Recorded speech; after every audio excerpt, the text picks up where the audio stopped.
नमस्कार, मैं वैशाली और आप देख रहे हैं आजाद कलम न्यूज चैनल। आइए रुक करते हैं आज की बड़ी खबर पर।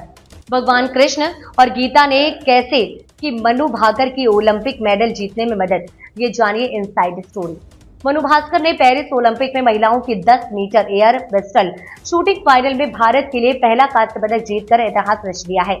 जीत के बाद मनु भाकर ने खुलासा किया है कि कैसे भगवान कृष्ण और भगवद गीता की शिक्षाओं ने उन्हें महिलाओं की 10 metre air pistol shooting final में कर्म पर ध्यान केंद्रित करने और पेरिस ओलंपिक 2024 में भारत का पहला पदक जीतने में मदद की। 22 वर्षीय निशानेबाज ने ओलंपिक में मदद जीतने वाली पहली भारतीय महिला निशानेबाज बनकर इतिहास बनाया है। हरियाणा के झज्जर की 22 वर्षीय निशानेबाज मनु भाकर ने ओलंपिक में निशानेबाजी में पदक जीतने वाली पहली भारतीय महिला बनकर पेरिस खेलों में इतिहास रच दिया।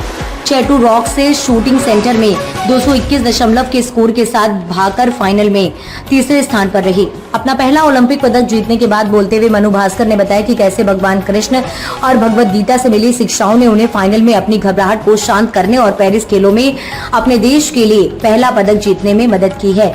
तनावपूर्ण फाइनल के दौरान उनके दिमाग में क्या चल रहा था, इस बारे में बताते हुए भाकर ने बताया कि भगवद गीता के एक उत्साही पाठक होने के नाते उन्हें महाभारत के दौरान अर्जुन से कहे गए भगवान कृष्ण के शब्द याद थे और उनका ध्यान केवल प्रक्रिया पर था। कर्म करो, फल की चिंता मत करो। महाभारत के दौरान भगवान कृष्ण ने अर्जुन से कहा था कि कर्म करो, फल की चिंता मत करो। गीता से भगवान कृष्ण के शब्दों का हवाला देते हुए भास्कर ने बताया कि वह परिणाम के बारे में चिंतित नहीं थे और फाइनल के दौरान अपने कर्म पर ध्यान केंद्रित करना चाहती थी।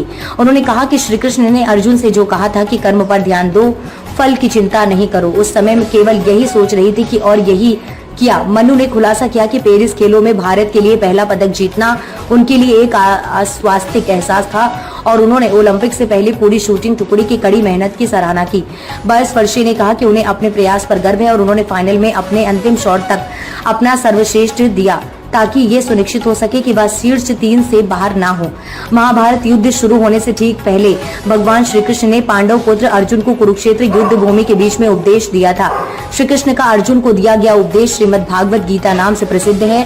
श्रीमद् भगवत गीता महाभारत के भीष्म पर्व का अंग है। इस ग्रंथ के 18 अध्याय एवं 700 श्लोक है। यानी तुम्हारा अधिकार केवल कर्म पर ही है, कर्म के फलों पर अधिकार तुम्हारा नहीं है। इसलिए कर्म करो लेकिन फल की चिंता मत करो। कर्तव्य कर्म करने में ही केवल तेरा अधिकार है, फलों पर नहीं है। अतः तू कर्म फल का हेतु नहीं बन और अकर्मण्यता में भी तेजी आसक्ति ना हो। तब तक के लिए बस इतना ही। फिर होगी आपसे मुलाकात ऐसी एक और बड़ी खबर के साथ। तब तक के लिए नमस्कार। देखते रहिए आजाद कलम न्यूज चैनल। देश की आवाज ऐसी ही लेटेस्ट अपडेट्स के लिए हमारे चैनल को सब्सक्राइब और तुरंत नोटिफिकेशन पाने के लिए बेल आइकन प्रेस करना ना भूलें। यदि आप हमें फेसबुक के माध्यम से देख रहे हैं तो हमारे पेज को फॉलो जरूर करें। धन्यवाद।